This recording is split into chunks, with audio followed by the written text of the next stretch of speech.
25 జనవరి 2025 వరిమల్లి దిద్దామని నీరు పెట్టేసాము. 2-3 కాయలు దున్నించాము ట్రాక్టర్తో. మోటార్ కాలిపోయింది. మోటార్ బయటకు పీకరామని మెకానిక్ వచ్చాడు. మెకానిక్ హైడ్రాలిక్ ట్రాక్టర్ వేసుకొని వచ్చాడు మోటార్ బయట పీకడానికి.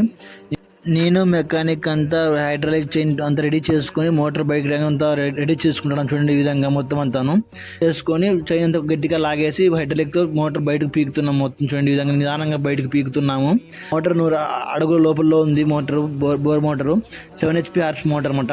మెకానిక్ మోటార్ దగ్గర చెక్ చేసి వైండింగ్ కాలిపోయిందని చెప్పాడు స్టార్టర్ పెట్టి దగ్గర.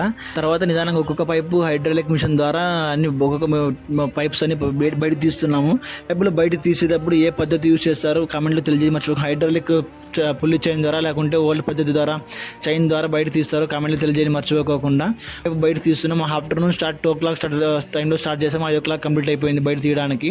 ఒక 20 అడుగులు ఎంత ఉంది. మొత్తం 100 అడుగుల లోపల బోర్ మోటార్ ఉంది. తీసాము. బైండింగ్ అంతా కలిపోయిందని చెప్పాడు మెకానిక్. బుషెస్ సాఫ్ట్ అంతా బాగా నీట్గా ఉంది. మోటార్ పంప్ అంతా బయట సపరేట్ చేసాము. మోటార్ బయట పీకేలోగా 5 o'clock అయిపోయింది ఈవినింగ్. నేను మెకానిక్ మోటార్ని ధర్మవరం తీసుకువెళ్ళాము వైండింగ్ షాప్ దగ్గరికి. వాళ్ళు వచ్చేసి ఈవినింగ్ అయిపోయింది. ఈరోజు వీలవద్దు వైండింగ్ చేయడము. రేపు అర్లీ మార్నింగ్ కల్లా మీ మోటార్ ఫస్ట్ వైండింగ్ అంతా తయారు చేస్తాము. మీకు అర్లీ మార్నింగ్ కల్లా మీకు ఇచ్చేస్తామని చెప్పారు మెకానిక్. మేము అక్కడ నుండి బయలుదేరి